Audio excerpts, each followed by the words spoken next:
Warangal urban జిల్లా కలెక్టరేట్లో జిల్లా collector Rajiv Gandhi Hanumanthu press meet ఏర్పాటు చేశారు.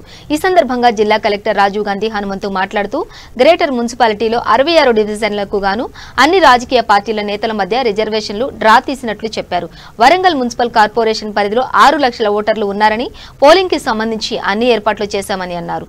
కోవిడ్ సోకిన వ్యక్తులు ఓటు హక్కు వినియోగించుకునేందుకు ప్రత్యేకంగా స్టల్ బ్యాలెట్ బూత్లను ఏర్పాటు చేసినట్లు చెప్పారు. ఈ మనకి పోస్టల్ బ్యాలెట్ సదుపాయాన్ని ఈసారి వినియోగించుకోవడానికి ఎలక్షన్ కమిషన్ వాళ్ళు ఈ అవకాశాన్ని ఇచ్చారు.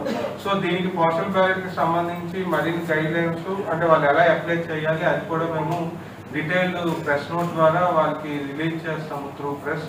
సో కాబట్టి ఈ కోవిడ్ కి సంబంధించి కూడా ఎవరైతే ఈ కేటగిరీస్ లో ఉన్నారో వాళ్ళు అప్లై చేసుకోవచ్చు.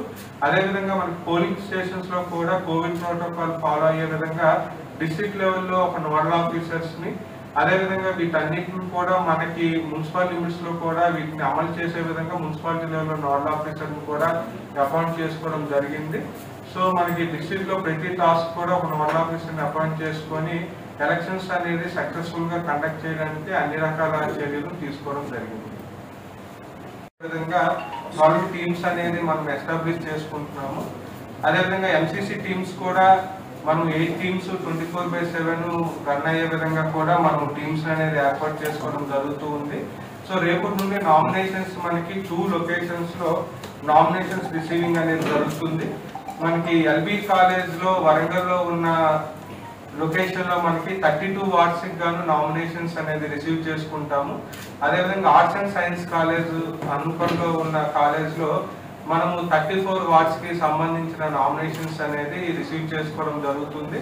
దీనికి సంబంధించి అన్ని ఏర్పాట్లు కూడా పూర్తి చేసుకున్నాము. సో మనకి ఆర్ఓస్ కూడా మనము టోటల్ గా 66 వార్డ్స్ కి గాను 81 ఆర్ఓస్ విత్ రిజర్వ్ అదేవిధంగా 81 ఏఆర్ఓస్ అనేది కూడా మనము అపాయింట్ చేసుకోవడం జరిగింది. సో పోలింగ్ కి సంబంధించి పోలింగ్ స్టాఫ్ అంతా కూడా మనము ఏర్పాటు చేసుకున్నాము. ఐడెంటిఫై చేయడము అదేవిధంగా అప్లోడింగ్ మొత్తం కూడా కంప్లీట్ చేసుకోవడం జరిగింది. సో అదేవిధంగా మనకి 878 పోలింగ్ స్టేషన్స్ అనేది మనం